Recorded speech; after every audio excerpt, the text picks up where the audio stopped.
Assalamualaikum koma. Bersama saya Fazwan dari TM Motor World. So hari ini dekat depan saya ada dua biji motor daripada Jepun. So yang dekat sini ialah dia pakai 3 silinder. Yang ini dia pakai 4 silinder.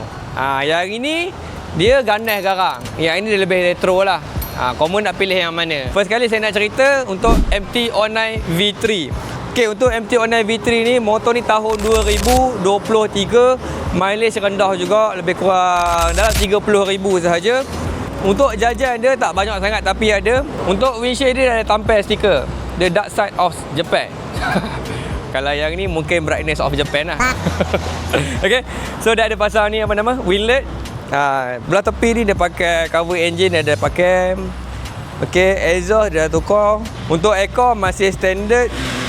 Condition tayar masih tebal. Set mirror dah tukar lah. Set mirror tukar. Untuk warna dia memang fully black. Kalau korang pakai orang hitam macam saya ni, sesuai lah kot. Tapi bahaya waktu malam. Orang tak nampak. So seterusnya kita ada Kawasaki Z900RS. Untuk motor ni, apa yang ada dekat dia? Apa yang saya nampak dekat mata saya, kaliper Brembo original. Okay. Yang ini pula kalau tengok bahagian sini pun dia dah pasang. Memang lawa gila lah dia pasang ni. Untuk motor ni dengan dengan spek yang ni memang asalnya datang dengan all-in. Dia datang dengan all-in. Yang lain-lain saya tengok semua masih standard lagi. Untuk exhaust saya rasa dia dah tukar dalam. Rasanya lah. Okey, jom kita dengar bunyi dia sikit.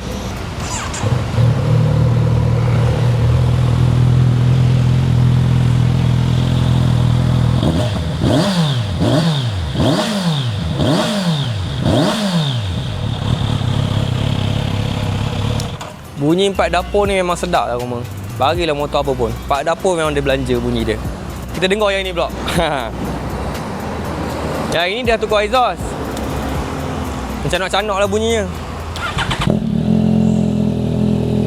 Saya rapat sikit.